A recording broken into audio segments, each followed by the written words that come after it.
అవునబ్బి, ఈ వినయ్ నీ మాదిరిగానే ముంబై కంపెనీలో జనరల్ మేనేజర్ గా చేస్తా ఉండాడు. చాలా ఏళ్లుగా వాళ్ళ కుటుంబం మా కుటుంబాన్నే నమ్ముకొని బతుకుతా ఉండాది. ఈ అబ్బి నా కొడుకులాగే ఈ ఇంట్లోనే తిరుగుతూ పెరుగుతూ మా కుటుంబంలో ఒకడిగా అయినాడు.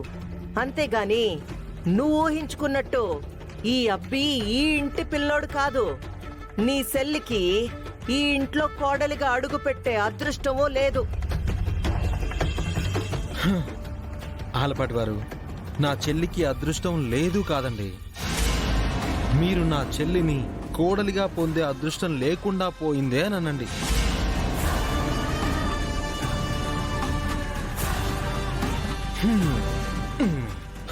ఓకే అండి, ఓకే. బావగారు, మీరు ఎక్కడ ఈ ఇంటి వారసుడో, నేనెక్కడ నా చెల్లి గురించి వీళ్ల ముందు తగ్గి మాట్లాడాల్సి వస్తుందోనని తెగ టెన్షన్ పడిపోయానండి బాబు. ఏదైతేనే ఇప్పుడు నేను తగ్గి మాట్లాడేదే లేదు. హ్యాపీగా నాలాగే నేను మాట్లాడేయచ్చు. ఆలపాటి వారు, మీతో మా బావగారి గురించి ఏదో మాట్లాడాలి అని వచ్చాను. బట్ ఇప్పుడు అది ఏది అక్కర్లేదు. కాబట్టి మా ఇంటి అల్లుని ఇప్పుడే మా మర్యాదలతో మేము తీసుకుని వెళ్ళిపోవచ్చు. బావగారు, ఇక పదండి, మనం బయలుదేరదాం. ఇదిగో అబ్బి, ఏందబ్బి నీ సెల్లిని పెండ్లి చేసుకున్నాడు అని ఇట్టా పద్ధతి పాడు లేకుండా తీసుకొని పోతాను అంటే ఎట్టా కుదురుద్ది చెప్పు?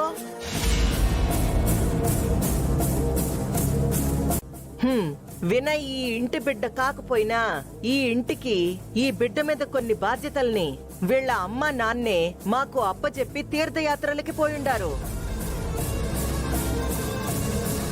మరి ఆ బాధ్యత ప్రకారం నడుచుకోవాలిగా.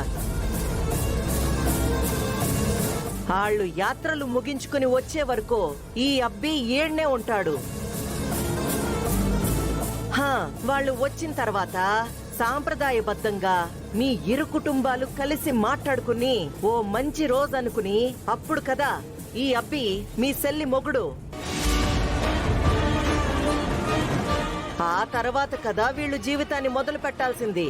అదేది లేకుండా తాళి కట్టినాడు, ఇంటి కల్లుడైపోయినాడు, ఇంటికి పట్టుకొని పోతాను అంటే కుదురుతాదా?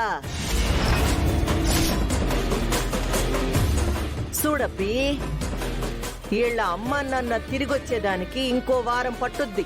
అప్పటి వరకు నువ్వు కాస్త ఓపిగ్గా ఉండి అన్ని విషయాలు పద్ధతి ప్రకారం మాట్లాడుకొని చేసుకోండి.